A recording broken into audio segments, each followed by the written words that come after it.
प्यारे दोस्तों, मैं दिवाकर गौतम आपके सामने लेकर आ गया हूँ अपनी नई वीडियो। जैसा कि आप देख रहे हैं, रात के 3:04 हैं और मैं आप लोगों के लिए वीडियो शूट कर रहा हूँ। तो आप मेरे चैनल को सब्सक्राइब करें और वीडियो को लाइक करें और अपने दोस्तों के साथ शेयर करें।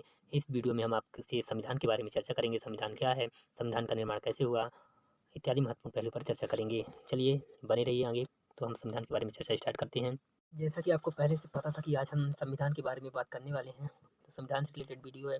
तो इस लेक्चर नहीं बोल सकते, डिस्कशन बोल सकते हैं। इस डिस्कशन में अपन लोग जानेंगे संविधान क्या है, हमें संविधान की आवश्यकता क्यों पड़ती है, संविधान के निर्माण की प्रक्रिया क्या रही और संविधान के निर्माण की प्रक्रिया क्या रही और इससे इम्पोर्टेंट रिलेटेड और कुछ फैक्ट्स जानेंगे, जैसे संविधान की आलोचना, संविधान की विशेषताएं इत्यादि महत्वपूर्ण पहलुओं पर अपन डिस्कशन करेंगे। तो अपन सबसे पहले जान लेते हैं संविधान क्या है। तो संविधान जो होता है एक वैधानिक मान्यता प्राप्त दस्तावेज होता है, जिसके द्वारा किसी देश के शासनिक प्रशासनिक कार्यों का संचालन किया जाता है। संविधान मात्र एक देश का नहीं होता है कि किसी देश का संविधान होता है, संविधान हर एक संस्था का होता है।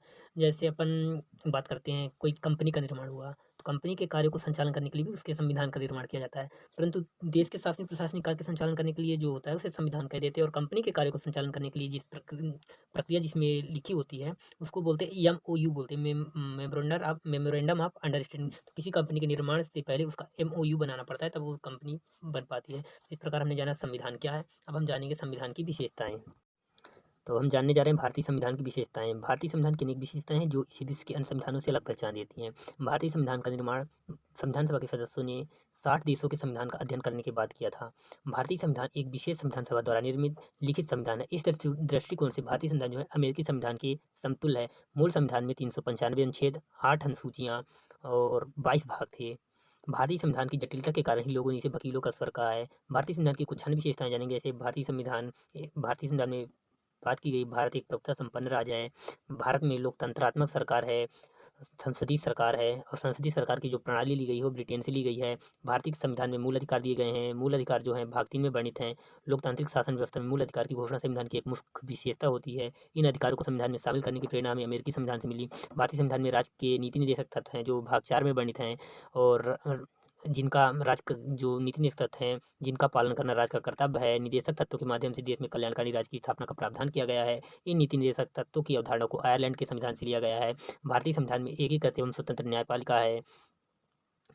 और आपको बताने जा रहे हैं, भारतीय संविधान में संसदीय सर्वोच्चता और न्यायिक सर्वोच्चता का समन्वय है। भारतीय संविधान जो है कठोर एवं लचीला है। कठोर एवं लचीला बोल सकते हैं कि इसके कुछ प्रावधान जो हैं उनमें साधारण साधारण मतलब संविधान सभा साधारणतः संशोधन कर सकती है, और कठोर इस प्रकार बोला जा सकता है कि कुछ प्रावधान जो है संशोधन करने के लिए विशेष बहुमत की आवश्यकता होती है। इन आधार पर बोला जा सकता है कि भारतीय संविधान में कठोर एवं लचीलेपन का मिश्रण है।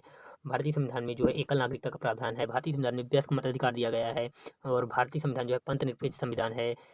पंथ निरपेक्ष राज्य का आधारभूत सिद्धांत यह होता है कि राज्य की ओर से धार्मिक मामलों में तटस्थता की नीति का पालन किया जाए, और भारतीय संविधान में यह किया जाता है। भारत एक धर्मनिरपेक्ष राज्य है, इसलिए संविधान किसी धर्म विशेष को भारत के राष्ट्रीय धर्म के तौर पर मान्यता नहीं देता। भारतीय संविधान जो है एक समाजवादी राज्य है। समाजवादी राज्य की स्थापना और संविधान का मुख्य उद्देश्य है, जिसका संकेत प्रस्तावना में वर्णित है कि सभी नागरिकों को आर्थिक न्याय, प्रतिष्ठा तथा अवसर की समानता दिलाने के संकल्प में मिलता है। भारतीय संविधान में मूल कर्तव्य दिए गए हैं। मूल कर्तव्यों को 42वें संविधान संशोधन द्वारा संविधान में एक नया भाग 4 का जोड़कर एवं अनुच्छेद 51 का जोड़कर नागरिकों के मूल कर्तव्य को शामिल किया गया। भारतीय संविधान जो है अल्पसंख्यकों के हितों की रक्षा के संबंध में प्रावधान करता है। इसके लिए अनुच्छेद 19 में अल्पसंख्यकों को भाषा, लिपि या संस्कृति को बनाए रखने तथा अनुच्छेद 30 के द्वारा शिक्षा संस्थानों की स्थापना और प्रशासन करने का अधिकार प्रदान करता है। भारतीय संविधान में जो विधि के द्वारा शासन किया जाता है, भारतीय संविधान विधि के शासन की स्थापना करता है। इसके अंतर्गत विधि के समक्ष जो है सभी नागरिक समान है तथा राज्य के सभी अंग प्राधिकारी विधि द्वारा नियमित एवं नियंत्रित होते हैं। अनेक देशों के संवैधानिक तत्वों का समावेश है भारतीय संविधान में। भारतीय संविधान की विशेषता एक अन्य कारण इसमें विभिन्न देशों के संविधान में निहित महत्वपूर्ण तत्वों का समावेश है। विदेशी संविधानों की अनेक उपबंधों को भारतीय वातावरण के अनुरूप ढालकर संविधान में शामिल किया गया है।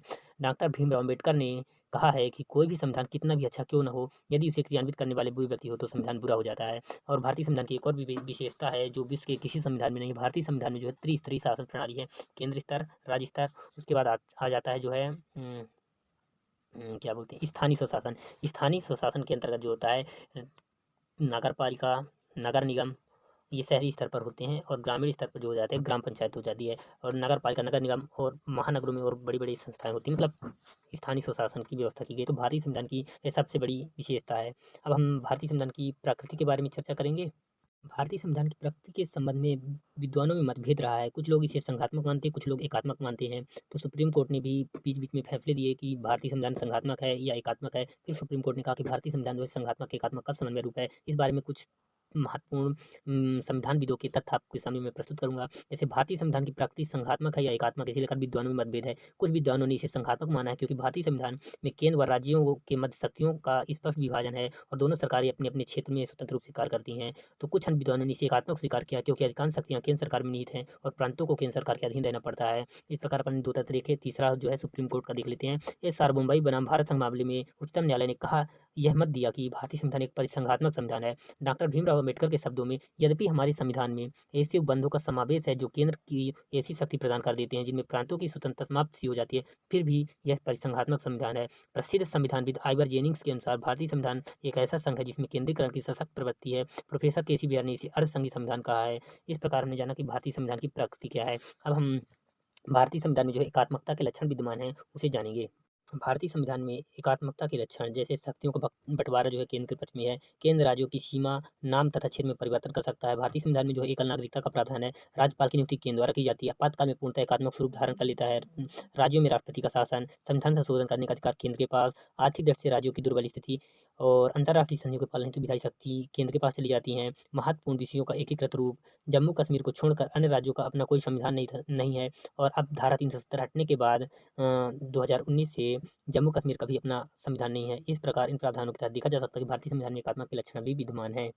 1971 में राजमन्नार समिति और 1983 में सरकारी आयोग ने भी भारतीय संविधान को परिसंघीय संविधान बताया है। इस प्रकार कहा जा सकता है कि भारतीय संविधान एकात्मक न होकर एकात्मक के लक्षण होने के बावजूद भारतीय संविधान जो है परिसंघात्मक संविधान है। ये हमने देखा भारतीय संविधान के एकात्मक लक्षण। अब हम भारतीय संविधान के जो है संघात्मक लक्षणों पे नजर डालेंगे। जिस जैसे जहाँ संविधान जो संघात्मक होता है उसमें लिखित संविधान होगा, संविधान की सर्वोच्चता होगी, संघ एवं राज्यों के बीच शक्तियों का विभाजन होगा, स्वतंत्र न्यायपालिका होगी, संविधान संशोधन की जटिल प्रक्रिया होगी, केंद्र तथा राज्य की में पृथक सरकारें होंगी, संसद में उच्च सदन राज्यसभा की उपस्थिति होगी। उपयुक्त लक्षणों के अतिरिक्त कई ऐसे तत्व हैं जिनका वर्णन संविधान में नहीं है लेकिन वे उसके संघीय स्वरूप को प्रभावित करते हैं। जैसे भारत में दलीय स्वरूप, प्रधानमंत्री का करिश्माई व्यक्तित्व, योजना आयोग, योजना को रिप्लेस करके वर्तमान में नीति आयोग आ गया है, राष्ट्रीय विकास परिषद इत्यादि के आधार पर कहा जा सकता है कि भारतीय संविधान में संघात्मक लक्षण विद्यमान है। अब हम आपको बताने जा रहे हैं कि हमें संविधान की आवश्यकता क्यों है। तो पहले संविधान की परिभाषा से ही स्पष्ट हो जाता है कि हमें संविधान की आवश्यकता क्यों है। जैसे संविधान की परिभाषा अपन ने क्या देखी थी, संविधान एक वैधानिक मान्यता प्राप्त दस्तावेज होता है जिसके द्वारा किसी देश के शासनिक प्रशासनिक कार्यों का संचालन किया जाता है। तो मतलब किसी देश के शासनिक प्रशासनिक कार्यों के संचालन करने के लिए ही हमें संविधान की आवश्यकता होती है। उसके अलावा भी संविधान अनेक कार्य करता है, जैसे साथ रह रहे विभिन्न लोगों के बीच जरूरी भरोसा और सहयोग विकसित करता है। दूसरा, ये स्पष्ट करता है कि सरकार का गठन कैसे होगा। जैसे भारतीय संविधान जो है सरकार के त्रिस्तरीय सरकार के स्वरूप को प्रदर्शित करता है, जैसे केंद्र सरकार, राज्य सरकार और एक स्थानीय स्तर पर नगर पालिका, नगर निगम और ग्राम पंचायत इत्यादि का वर्णन करता है। तीसरा हो जाएगा सरकार के अधिकारों की सीमा और नागरिकों के अधिकार को बताता है संविधान। जैसे भारतीय संविधान में नागरिकों के मूल अधिकार बताए गए हैं। भारत के संविधान के भाग 3 में अनुच्छेद 12 से 35 के बीच में नागरिकों के अधिकारों को वर्णन किया गया है और अच्छे समाज के गठन के लिए लोगों की आकांक्षाओं को व्यक्त करता है। इसलिए हमें संविधान की आवश्यकता है। अब हम जानेंगे भारतीय संविधान का निर्माण। तो 1928 में मोतीलाल नेहरू ने और कांग्रेस के अन्य 8 नेताओं ने मिलकर भारत के एक संविधान लिखा था, ठीक? और जिसे नेहरू रिपोर्ट के नाम से जानते हैं, परंतु यह लागू नहीं हो सका। इसमें कुछ कमियां थीं। उसके बाद 1931 में कराची में कांग्रेस के अधिवेशन में एक प्रस्ताव की रूपरेखा की गई, भारत का संविधान कैसा होगा। इन दोनों दस्तावेजों में स्वतंत्र भारत के संविधान में सार्वभौमिक मताधिकार और समानता का अधिकार और अल्पसंख्यक के अधिकारों की रक्षा की बात कही गई थी।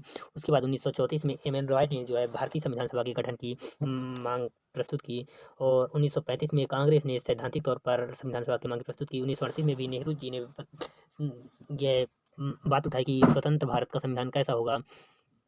1940 में जो है ब्रिटिश सरकार ने फिर भारत के संविधान सभा की बात को स्वीकार किया और 1946 में जो है संविधान सभा का गठन किया गया और संविधान सभा के गठन के पश्चात पाकिस्तान अलग संविधान सभा की मांग करने लगा और इस प्रकार 1947 में भारत और पाकिस्तान का 2 अधिराज्यों में डोमिनियन स्टेट के रूप में विभाजन हो गया और विभाजन होने के बाद 26 नवंबर 1949 को भारत का संविधान बनकर तैयार हुआ। 26 नवंबर को इसीलिए अपन संविधान दिवस के रूप में मनाते हैं और जहाँ 26 नवंबर को संविधान दिवस के रूप में मनाते हैं और ये मनाना शायद जहाँ तक मुझे पता है 2015 से प्रारंभ किया गया था।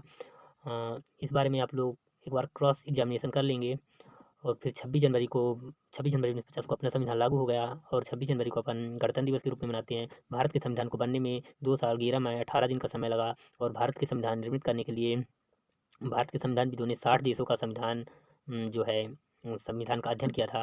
अब हम जानेंगे संविधान की आलोचना किन तथ्यों के आधार पर की जा सकती है। जैसे भारत के संविधान में जो है 1935 के अधिनियम का बहुत बहुत महत्व रहा है। वो उसको आलोचकों ने भारत के संविधान की आलोचना कुछ इस प्रकार की है। कुछ आलोचकों का कहना है कि भारत के संविधान में इतने जटिल प्रावधान है कि इसे वकीलों का स्वर कहा जा सकता है। संविधान सभा में वकीलों की अधिकता होने के कारण और संविधान कुछ लोगों ने कहा था कि यह संविधान जो है भारत का संविधान उधार का थैला है और भारत का संविधान जो है गांधीवाद से दूर है। भारत के संविधान का इतना विशाल आकार है। तो आज की इस वीडियो में हमने संविधान के बारे में विस्तृत अध्ययन किया। तो हमारे चैनल को लाइक करें, शेयर करें, सब्सक्राइब करें। कमेंट का ऑप्शन तो है नहीं। फिर मिलते हैं हम नेक्स्ट वीडियो में। तब तक के लिए जय हिंद।